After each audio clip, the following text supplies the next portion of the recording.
Please don't skip ahead yet. Hi, this is your friendly neighborhood 80 slasher librarian, Josh LaRue. Just need a moment of your time. A lot of people don't know, but we're not able to monetize the channel here on YouTube due to the fact that the copyright holders of the books I narrate, the movies we riff, they get the ad revenue, and also being a partner on YouTube involves a lot of rules and censorship, and to do so would make it where a lot of the content, the audiobooks, the riffs, would have to be heavily censored or deleted completely. So we depend on amazing slashaholics like you to help fund the channel and keep it going and growing for years to come. And there's several fun ways to do that. You could join our Patreon right up there. And as a patron, you can join for as low as like $2, $5, $10 a month, on up as high as you want, and enjoy a lot of cool gifts like free ebooks, early access, exclusive content, even voicing characters and audiobooks here on the channel. You could also go to our PayPal and use the QR code right there, and you can donate directly to the channel. We see all donations and we appreciate all of them. If you don't want to use the QR code or don't know how, you can use our PayPal email address, which will be in the description below and the pinned comment, as well as our Cash App donation username. And a fun way to help the channel is through our Cameo, right down there. On Cameo, you can ask for a birthday video, anniversary video. You can ask us to sing a song or something, or ask us questions, and you can get a video from me, Alex, Sean, Master Evil, Mother Evil, the Rodeo Clown, any character from any show on the channel, or any character that I've voiced in the audiobooks. It's a fun way to help the channel. It's only $10 a video, and we'll have a lot of fun doing that. So thank you so much for listening. I hope you enjoyed tonight's content. Be excellent to each other. Please consider helping the channel. And always remember, the sun never sets on those who ride into it. Thank you.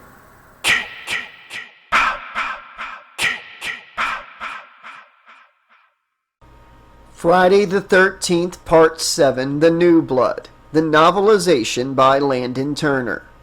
Chapter 5. Morning blossomed over Crystal Lake. The small clearing where the shepherd house and the rental house stood was now illuminated by bright light, and the trees bore an emerald shade of green that glistened in the rays of the sun. The lake shimmered in a subtle way. If you blinked, you missed the way it twinkled. Birds began perching on the branches of the trees and singing their harmonious melodies.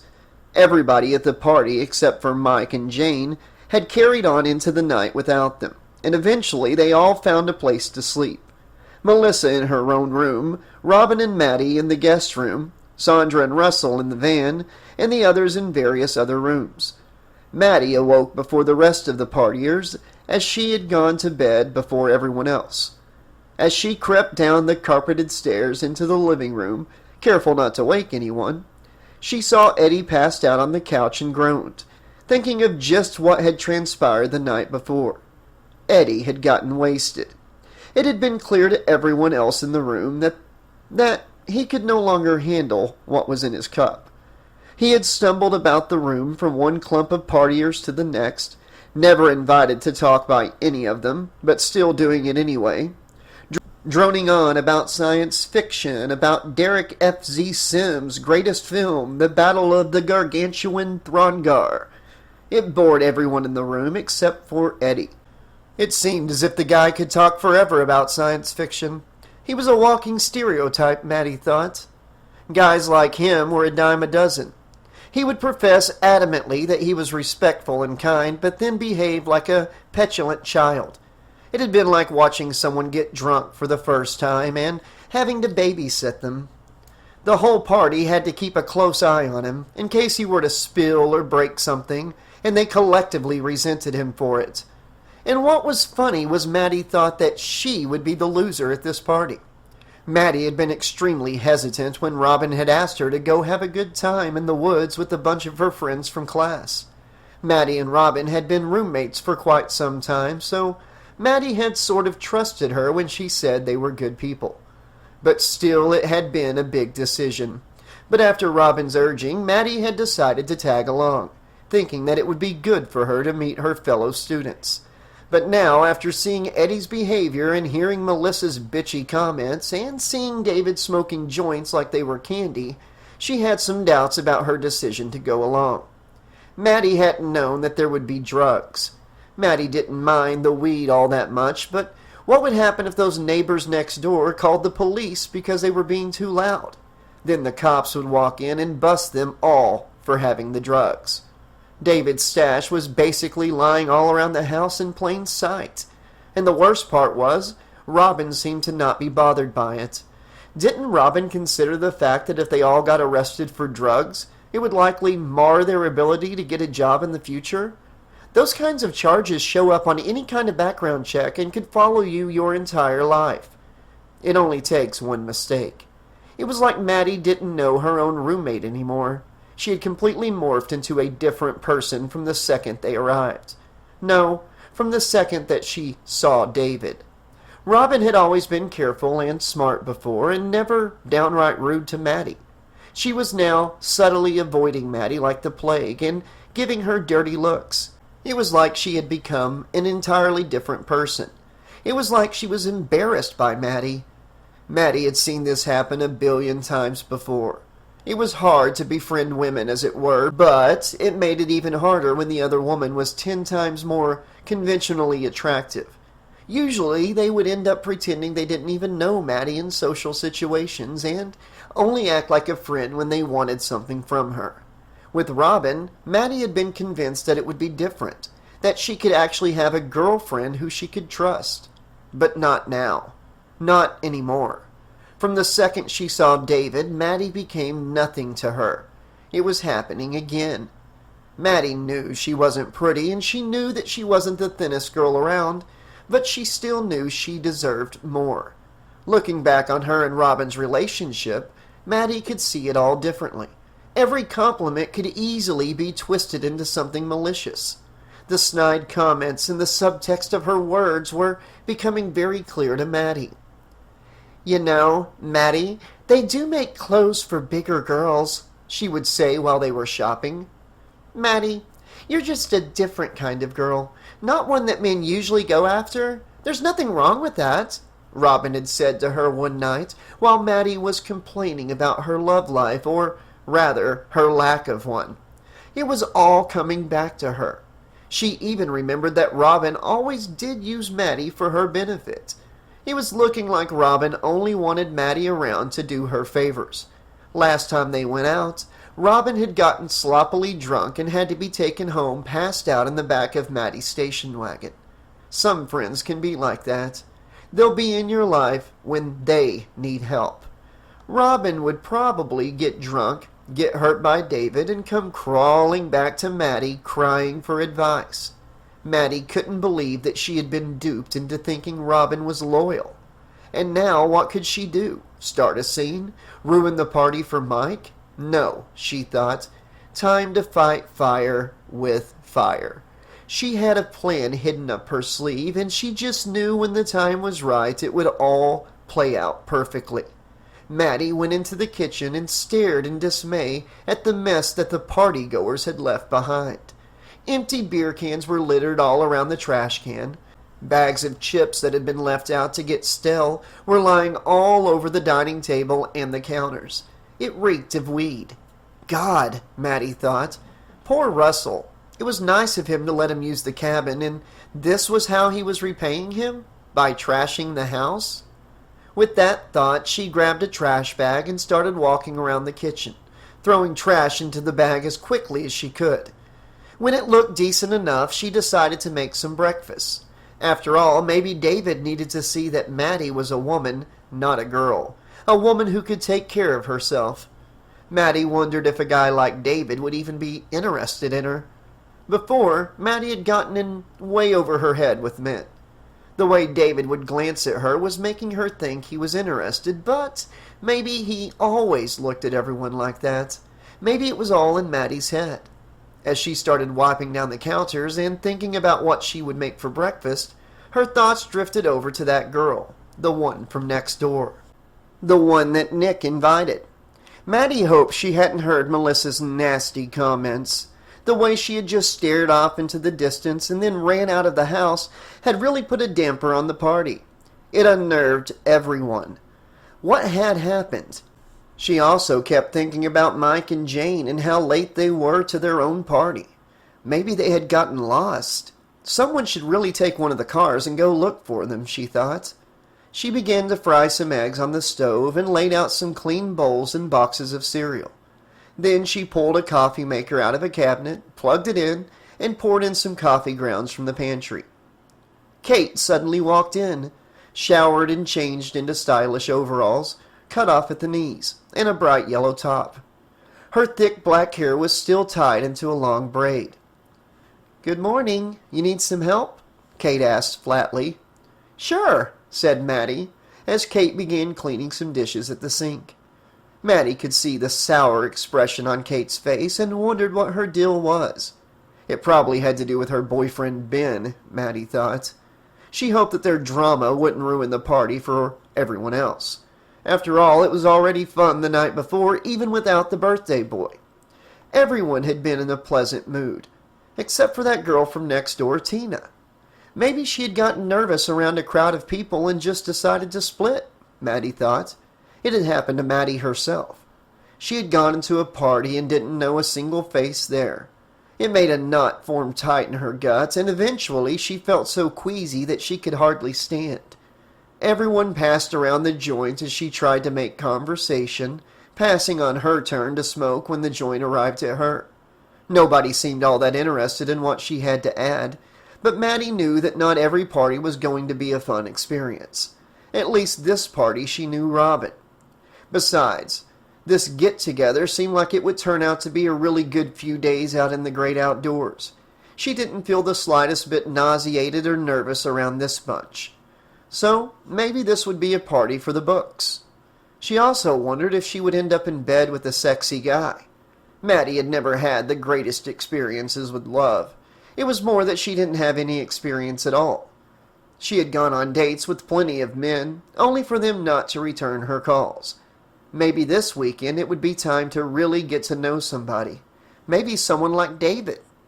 Maddie hated to admit it to herself, but she could see what Robin saw in David. He had confidence about him. He also acted like a jackass, but even that was endearing. The way he had chugged that beer can and smashed it on his head last night was boyish to her, and it made him very sexy. But from the look in Robin's eyes every time David walked into the room, Maddie knew she'd never have him before Robin did. It was inevitable. Robin always got the guys.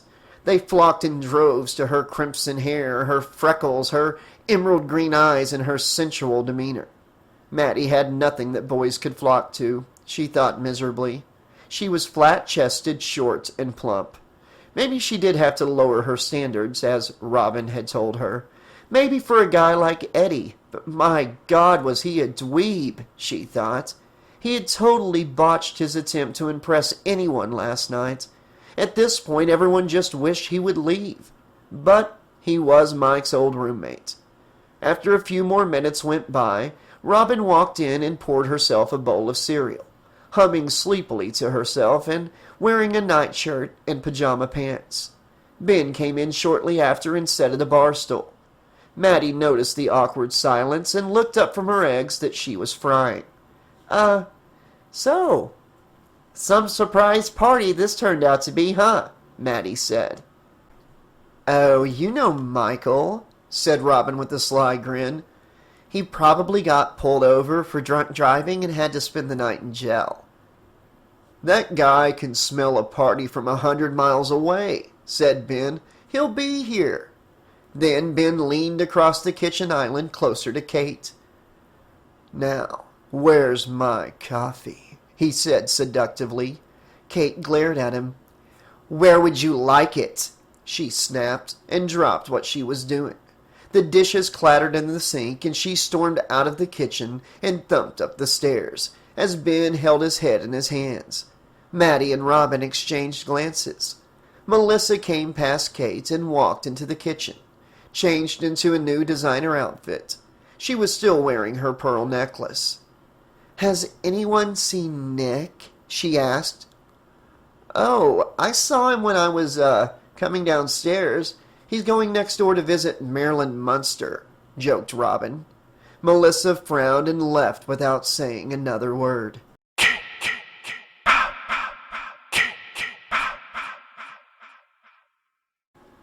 Tina was wide awake at dawn. In her dreams she saw it all happen again. The beams of the pier snapping, her father crying out in terror and bewilderment at what was happening to him, and then the silence afterwards that had haunted her for so long. This time, it wasn't the dream that had awakened her, however. It was a knock at their back door. Tina lay in bed listening to see if it had woken Dr. Cruz or her mother. Nothing happened. There wasn't so much as a creak in the upstairs hallway. So she instinctively sprung out of bed as quiet as a mouse, threw on some nice clothes, and ran downstairs to the door. It was Nick, leaning against the doorframe, dressed in a black shirt with a denim jacket and a new crisp pair of blue jeans that fit snugly around his muscular legs, freshly showered and smelling of aftershave. He was ruggedly handsome this morning, and Tina couldn't stop staring. "Hi," he said, his eyes meeting hers. She silently hoped that he didn't see the bags under her eyes. "Hi," she replied back, stepping out onto the porch and quietly closing the door. She glanced nervously up at the bedroom windows to see if any lights had been turned on, but she didn't see anything. "You up for a walk down by the lake?" Nick asked. Tina nodded, and the two walked side by side down the short path towards the lake. After walking in silence for several minutes, Nick picked up rocks and started skipping them across the smooth surface of the murky water. Tina leaned against a tree and watched him, tying her sweatshirt around her waist. As she studied him, she thought back to last night. "Your friends must think I'm a complete joke." Tina's words finally broke the silence. "Yeah," Nick replied. "Who cares what they think? They're not my friends. I came up for my cousin Michael, but he's not here yet." He threw another smooth, flat rock across the surface, skipping it 3 or 4 times. "So, where are you from?" he asked. "Where are you from?" "Okay, we're doing great here, aren't we? Fine. I grew up in Pittsburgh. I used to hang out with a really bad crowd. My dad kicked me out, and now I go to night school." "Your turn," Nick said. Tina stared out at the placid lake, reminiscing. "We used to come out here all the time. We used to live out here until my dad got killed in the lake." Her voice trailed off, and she wistfully glared at the dock where her father had fallen in, never to be seen again. Nick turned to her, an oh shit look on his face. "I don't like it here," Tina suddenly said, and started to walk back towards her house. Nick ran to catch up with her, gently spinning her around, and tried to look into her eyes, but she stared out at the lake again. His eyes followed her gaze to the old refurbished dock. "Is that where he—" Tina nodded. Her eyes began to mist over. "I think it was my fault. I know it was my fault," she said, her voice breaking. "Look, you're a really nice guy who's getting his life together. You don't want to mess around with me." Nick started to reply, but she cut him off. "Just listen for a minute," she interjected. "I saw my dad get killed when I was a kid, and it really messed up my head." "So, you're okay now, right?" "You know that guy in there with us? He's my doctor. He brought me out here from the mental hospital."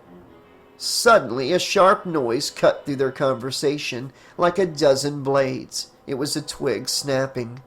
Nick jerked his head around in the direction of the jarring sound. Tina's eyes filled with fright as they glanced around.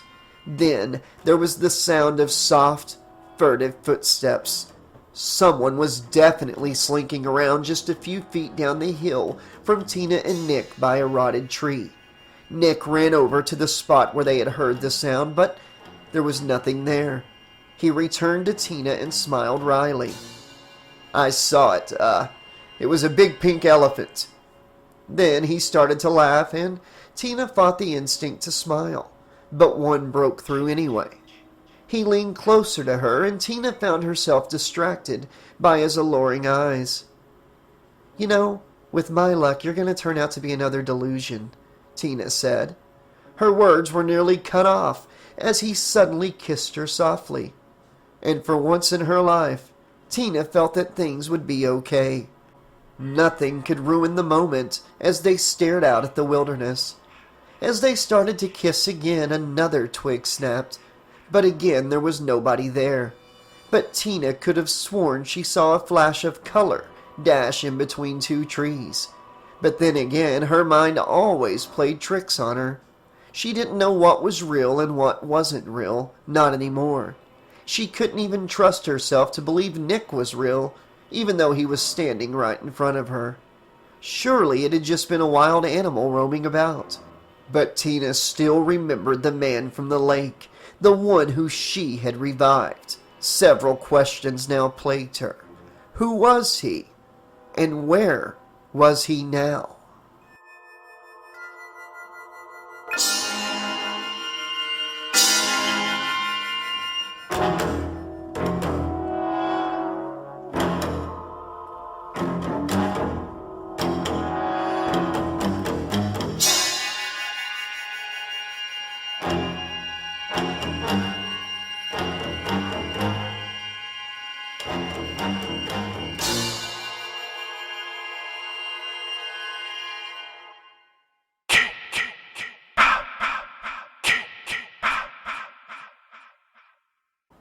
As Tina and Nick said goodbye and parted ways, Tina felt the exuberance of a child in a candy store. She still could feel his lips pressed against hers. For once she felt like there was someone who could help.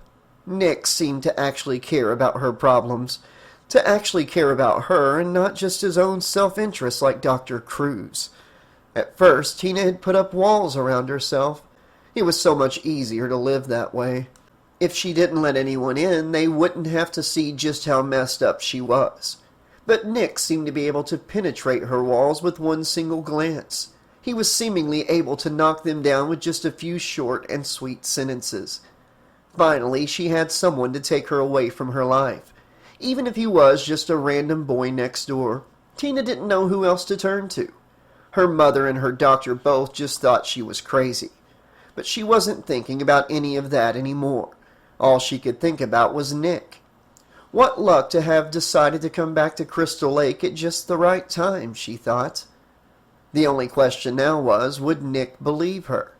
She also kept thinking about that vision, that horrifyingly surreal image of that god-awful man in the mask, killing someone, murdering them right in front of her eyes as if he had wanted her to watch him do it.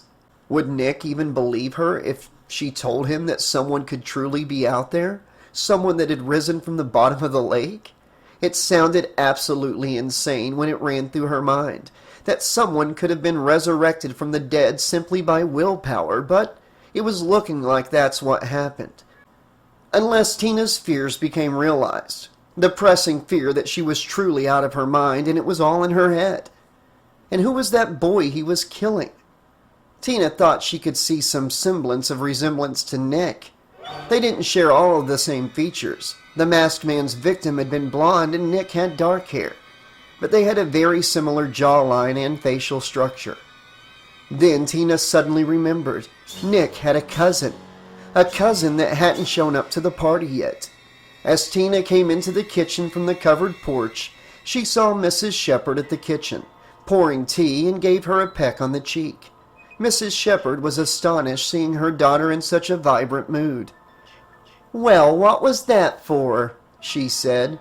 "Nothing," Tina said, shrugging and smiling for the first time in days. Her smile faded as Dr. Cruz walked into the room. Tina knew what he wanted from the look on his face. It was time for another session with the doctor.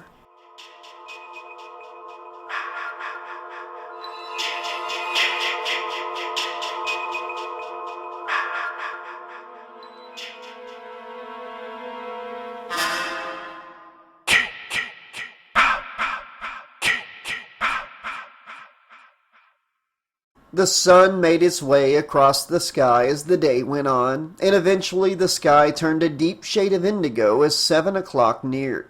Tina had another fruitless and rigorous session with Dr. Cruz, and she kept thinking about something the entire time. It was nagging at her.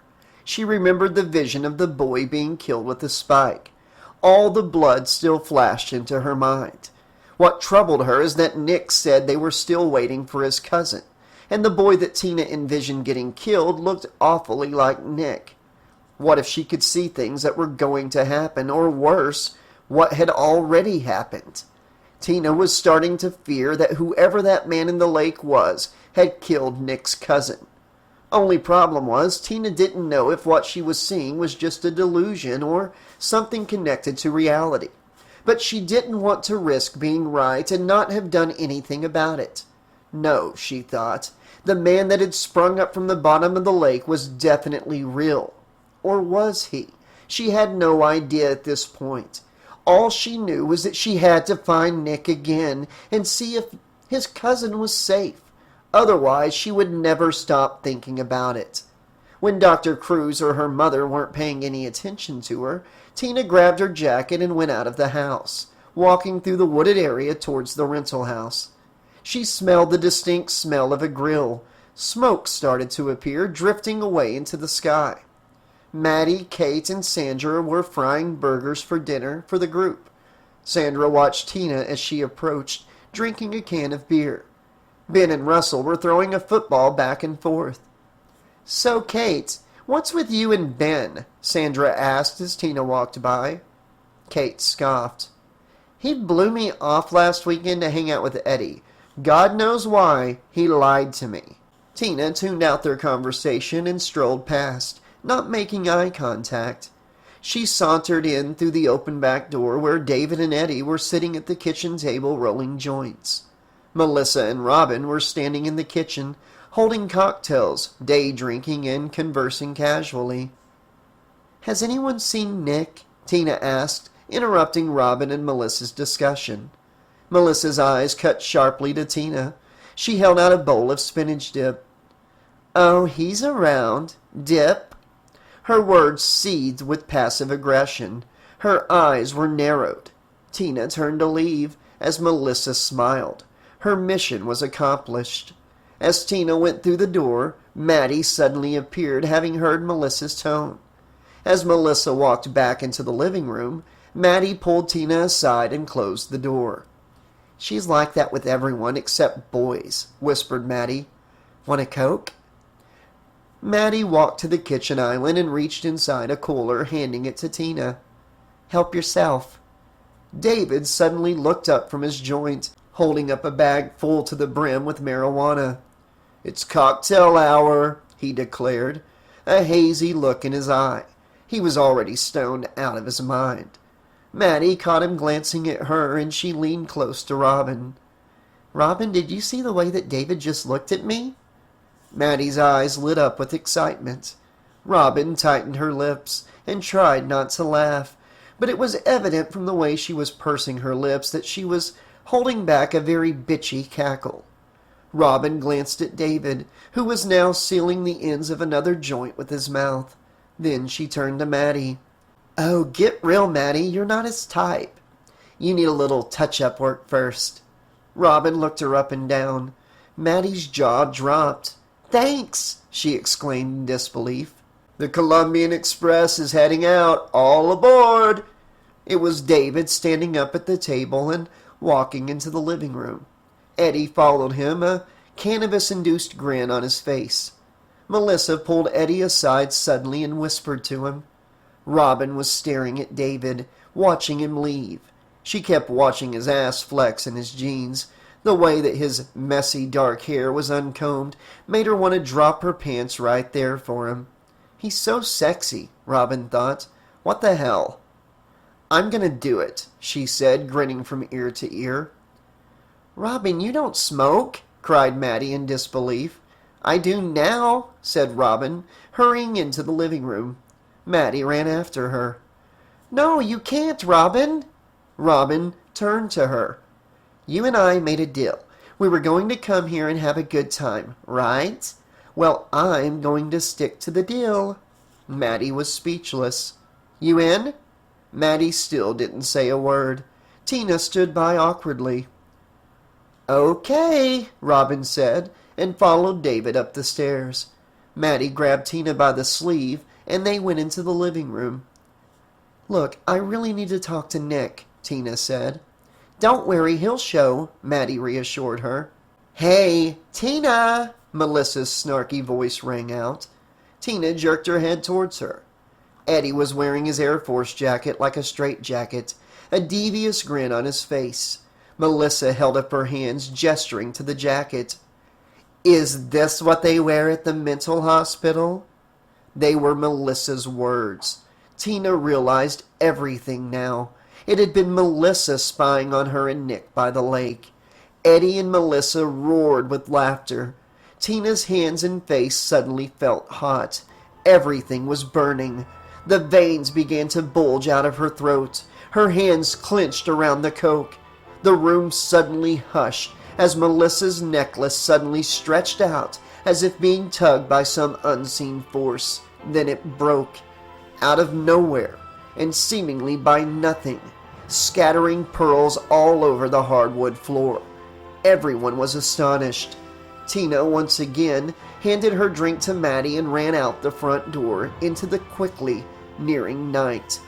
As Melissa began to scurry around on all fours collecting her pearls, Nick came barreling downstairs after Tina, but he was too late. She slammed the door closed in his face. "Wait!" he cried, but Tina was gone.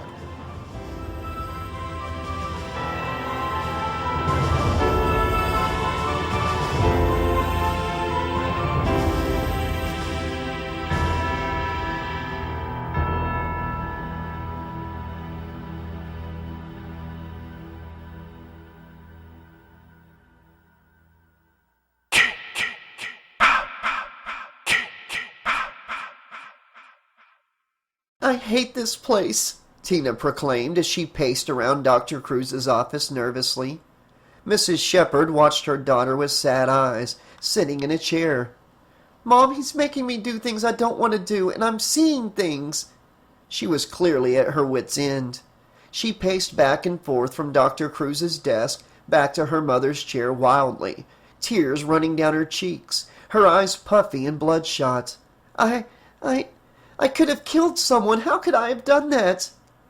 "Because, Tina," Dr. Cruz started another long-winded explanation littered with medical jargon. "When you get in a highly aroused state, you're capable of almost anything. It just proves my point." He went on. "I mean, you made the matchbook move. You broke the pearls." "All right," Tina said. Her voice cracked like a terrified little girl's. Mrs. Shepherd uncomfortably shifted positions, painfully having to watch her daughter suffer, but not wanting to impede on a doctor's treatment. "If you can believe that I did those things, then why can't you believe that I saw someone get killed?" "We do believe you, Tina," said Dr. Cruz. "Your psychokinesis and your delusions, they're all tied together." Tina began to grow furious. Her face became the color of blood. "No, you're not listening to me. You haven't heard a single word I've said," Tina cried. She ran across the room to her mother. "Please, can we get out of here? I don't want to stay here anymore." "Go back where, Tina?" Dr. Cruz's voice raised several decibels. "Look at me. Back to the hospital? We are starting to make some progress because you are here." As Mrs. Shepherd tried to console her sobering child, Tina cried out, "Mom, please!" The 18-year-old was behaving like a child, throwing a temper tantrum in the aisle at the grocery store, but none of them knew that her behavior was for a very good reason. "All right, we'll go back tomorrow," Mrs. Shepherd finally gave in. The stress of seeing her 18-year-old daughter reduced to a blubbering mass of tears was too much. "We can't just leave now," Dr. Cruz said, standing up at his desk. "It's just not working," said Amanda. Dr. Cruz raised his voice even louder. It boomed in the old house. "Do you really want to throw this all away?" he shouted. "We are at a very critical point right now." Tina suddenly began to convulse. Everything was burning again. She opened her mouth wide to scream, but no sound came out. There was just a dry whisper. "Do you want your daughter to spend the rest of her life in a hospital?" Dr. Cruz bellowed. "Look what you're doing to her!" came Mrs. Shepherd's frightened voice. Tina was beet red in the face and trembling all over. Tremors were ravaging her from out of nowhere. She hugged herself to try and make it stop, but it wouldn't. Her entire body was locked in the throes of rippling waves of energy that seemed to come up from the bottom of her soul. And then the microwave on the counter rose up from the table. It was now levitating in the air, suspended by nothing. Amanda's jaw opened wide. The microwave flew across the room like a soccer ball, straight at Dr. Cruz. He ducked and it smashed into the wall behind him. With that, Tina ran from the room, leaving them both in utter shock.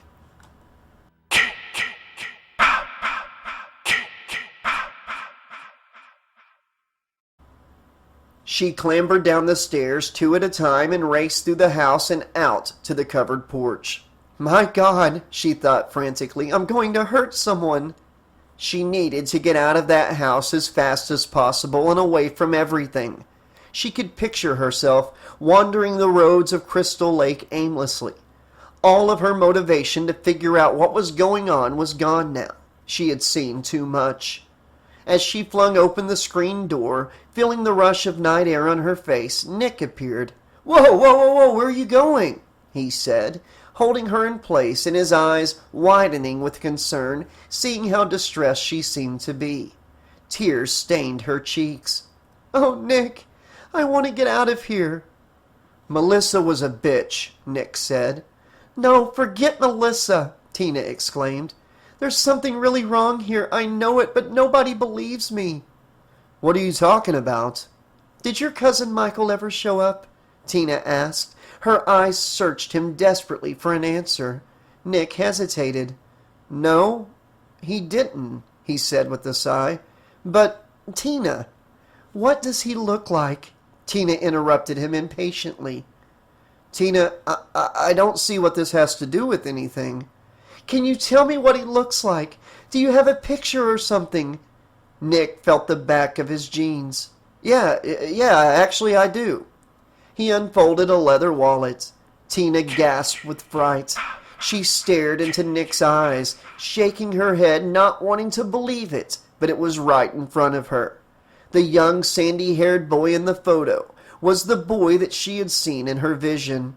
"Oh, God," she uttered, feeling lightheaded. "What?" Nick asked. I think he's dead, Nick." Before Nick could say a word, which he wouldn't have because he was utterly dumbfounded by Tina's claim, Mrs. Shepherd walked out onto the porch and put her hand softly on Tina's arm. "Pack your bags, honey. We're gonna leave in the morning," she said. And with that, Tina and Mrs. Shepherd went back into the house, leaving a speechless and confused Nick standing there, wondering what the hell was going on. He couldn't stop thinking about her and what she had said the entire walk back to the rental house.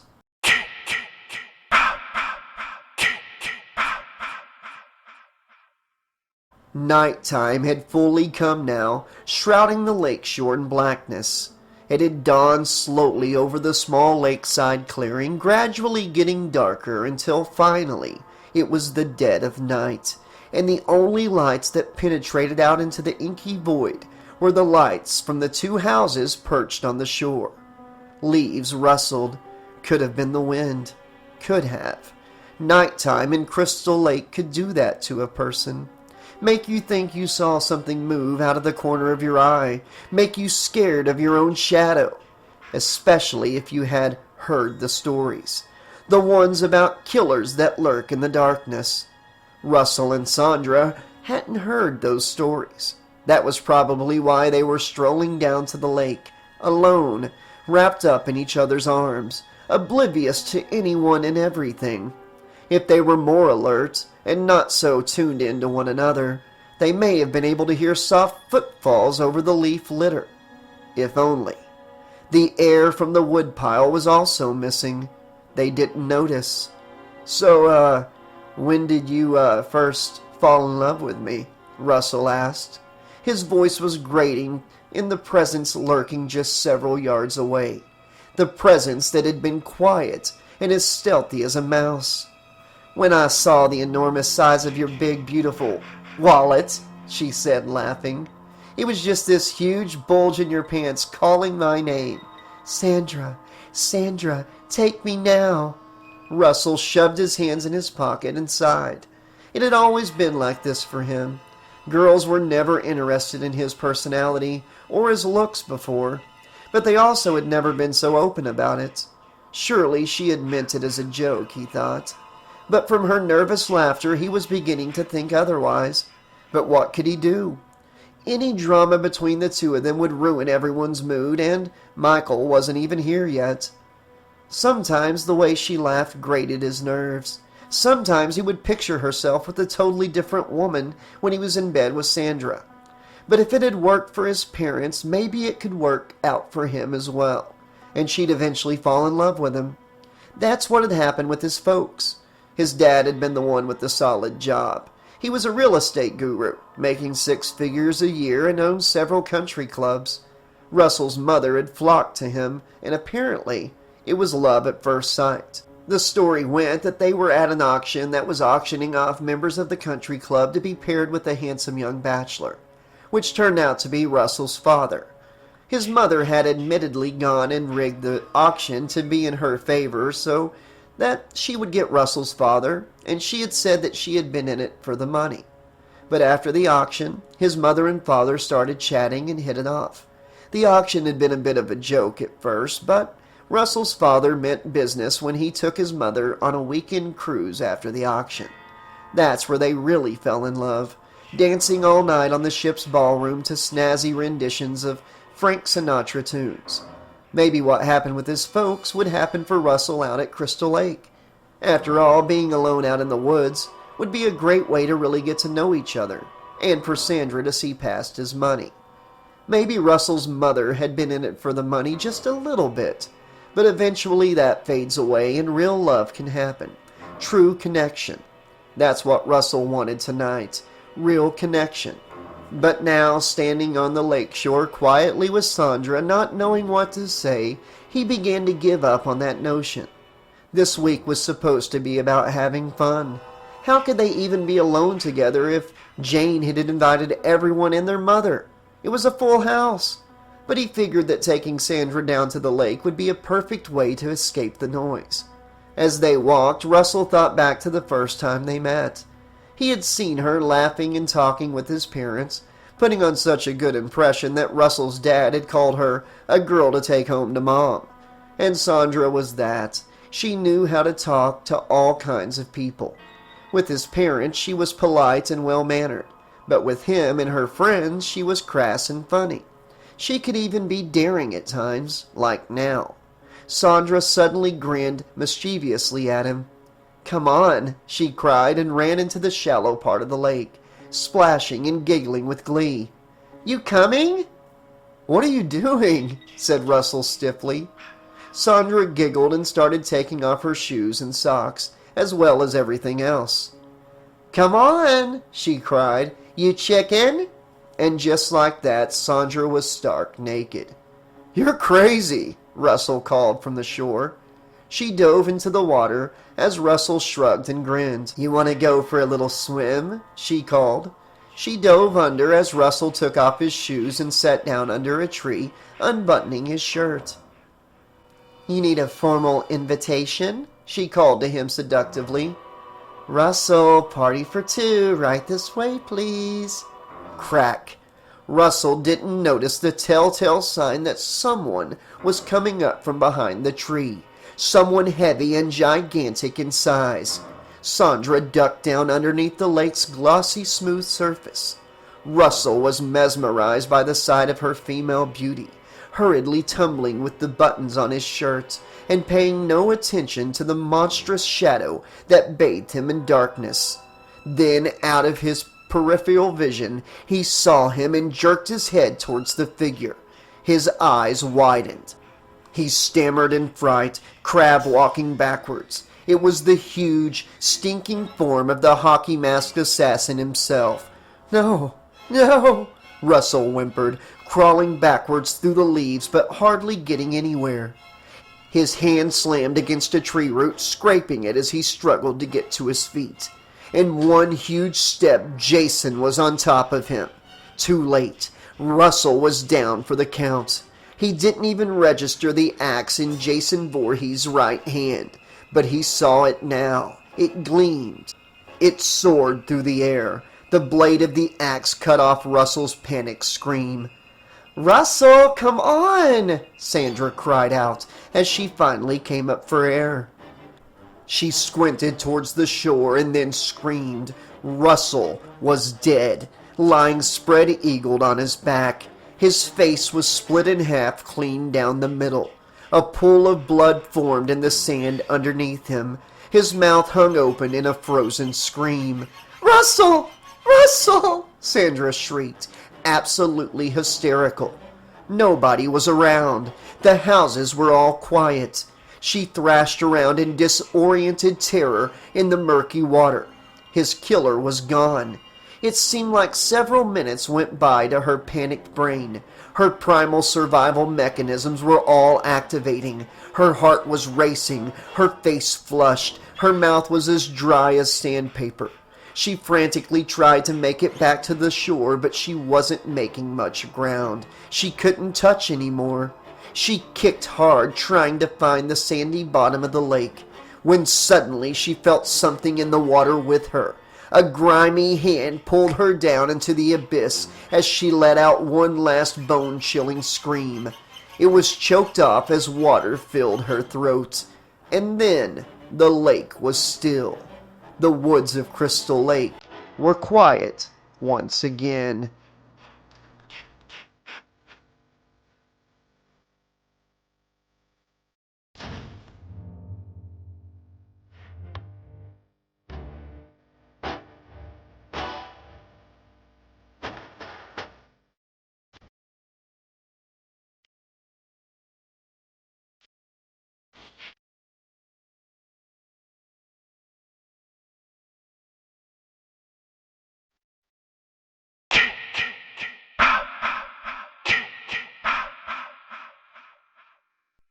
Okay, Slashaholics, this has been Chapter 5 of Friday the 13th, Part 7, The New Blood by Landon Turner.